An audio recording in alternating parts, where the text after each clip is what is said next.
কিছুদিন থেকে একটা ভিডিও চোখের সামনে আছে যে আপনি আপনার শর্ট ভিডিও লাইক চালিয়ে ওয়াচ টাইম আপনি কাউন্ট করতে পারবেন আপনার মনিটাইজের জন্য।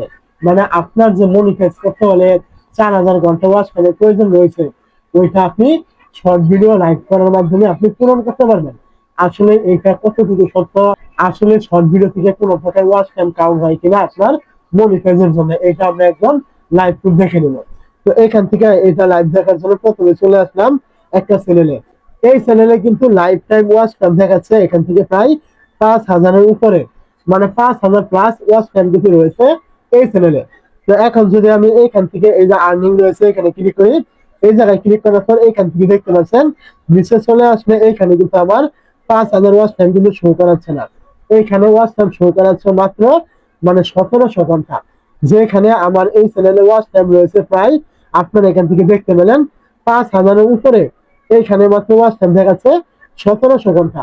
আমরা সকলে জানি যে এইখানে কিছু ওয়াচ টাইম কিন্তু আপনার আপ ডাউন থাকে, এইখানে আপনার যা থাকে আপনার লাইফ টাইমে কিছু মানে আপ ডাউন থাকে। তার মানে এত ওয়াচ টাইম কিন্তু আপ ডাউন থাকার কথা না, যেখানে আপনার এইখানে দেখাচ্ছে 1700 ঘন্টা, কিন্তু এইখানে আপনার লাইফ টাইমে দেখাচ্ছে 5000 ঘন্টার উপরে। তো এই ওয়াচ টাইমটা কেন ওইখানে অ্যাড হলো না? এটা অ্যাড না হওয়ার কারণ একটাই, যে এখান থেকে দেখতে পাচ্ছেন আমার এখান থেকে ওয়াচ টাইম বেশি পরিমাণ ওয়াচ টাইম চলে আসছে প্রায় এখান থেকে শর্ট ভিডিও থেকে। এই যে শর্ট ভিডিও গুলো দেখতে পাচ্ছেন এখান থেকে বেশি পরিমাণে ওয়াচ টাইম চলে আসছে শর্ট ভিডিও থেকে, যার কারণে এই শর্ট ভিডিও থেকে ওয়াচ টাইম আসার কারণে এই ওয়াচ টাইম গুলো কিন্তু এইখানে মনিটাইজের জন্য কাউন্ট কিন্তু করা হয়নি।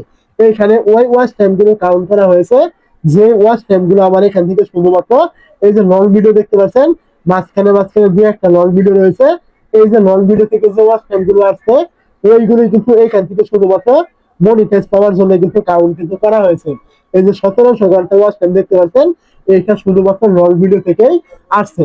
বাকি যে আপনার প্রায় 3000-এর উপরে ওয়াচ টাইম আসছে এটা কিন্তু শুধুমাত্র শর্ট ভিডিও থেকে আসছে, যেগুলো কিন্তু এখানে মনিটাইজের জন্য কাউন্ট কিন্তু করা হয়নি। তো আপনারা এখান থেকে স্পষ্ট বুঝতে পারলেন যে শর্ট ভিডিও থেকে যে ওয়াচ টাইমটা আসে এইটা কিন্তু এখন পর্যন্ত ইউটিউব মনিটাইজের জন্য কিন্তু কাউন্ট কিন্তু করে না। তো এখন আপনার এখানে কোনো প্রকার সময় নষ্ট করে কোনো রকম দরকার নেই। শর্ট ভিডিও থেকে কিন্তু যে ওয়াচ টাইম আসবে ওয়াচ টাইম ঠিকই হয়, শর্ট ভিডিও থেকে কাউন্ট কিন্তু করা হয়, কিন্তু এটা মনিটাইজের জন্য কিন্তু কোনো রকম আপনার কাউন্ট কিন্তু করা হবে না। এটা আপনারা এখান থেকে অবশ্যই একদম লাইভ প্রুফ দেখতে পেলেন।